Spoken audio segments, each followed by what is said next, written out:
मसीह का प्यारा वचन, ये है वचन। परमेश्वर के धन्य नाम की महिमा हो। प्रभात मनन के सूत्र 1985 में आप सभी का बहुत ही विनम्रता के साथ स्वागत करता हूँ। आइए आज के मनन के लिए हम पढ़ते हैं इब्रानी अध्याय 9 पद 22।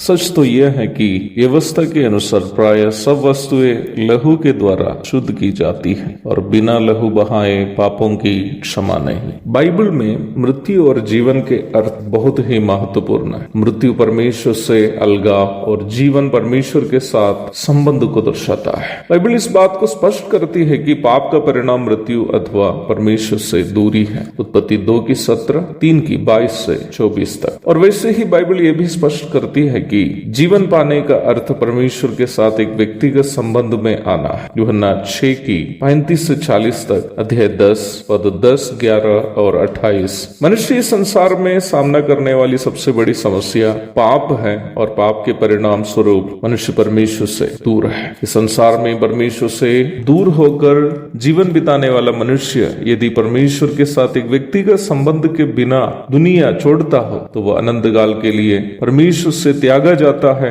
अर्थात अनंत काल उसको अनंतकालीन मृत्यु अथवा नरक को भुगतना पड़ेगा। मत्ती 25:41, प्रकाशित वाक्य 21:8। इस प्रकार अनंतकालीन मृत्यु को भुगतने जाने वाले मनुष्य को परमेश्वर जीवन देना चाहता है। निम्न योजना के लागूकरण के लिए परमेश्वर के द्वारा रखी गई व्यवस्था है लहू का अर्पण। प्रायश्चित स्वरूप चढ़ाए जाने वाला लहू से पाप धुलने की व्यवस्था परमेश्वर स्वयं लागू की गई व्यवस्था होने के कारण पाप क्षमा मिलने हेतु दूसरा कोई विकल्प भी उपलब्ध नहीं है। लहू का अर्पण पाप क्षमा के लिए जब निर्धारित किया, परमेश्वर ये भी निर्धारित किया था कि वह लहू किसका होना चाहिए। अदन की वाटिया में ही परमेश्वर इसकी सूचना भी दी थी। परमेश्वर ने सांप में होकर आए हुए शैतान को श्राप देते समय इस प्रकार उससे कहा, और मैं तेरे और इस स्त्री के बीच में और तेरे वंश और इसके वंश के बीच में बैर उत्पन्न करेगा, वह तेरे सिर को कुचल डालेगा। उत्पत्ति 3:15। प्रभु यीशु मसीह में जो कुमारी के द्वारा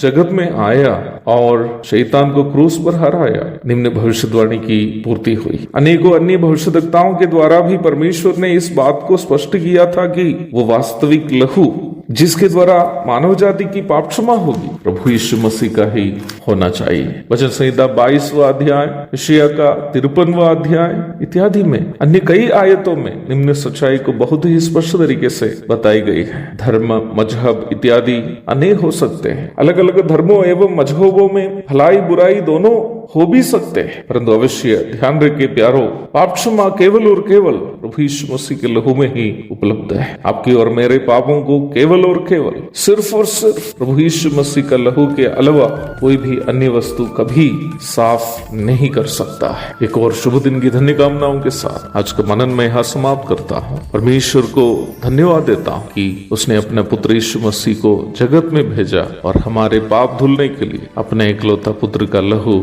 उन्होंने बहने दिया। आमीन।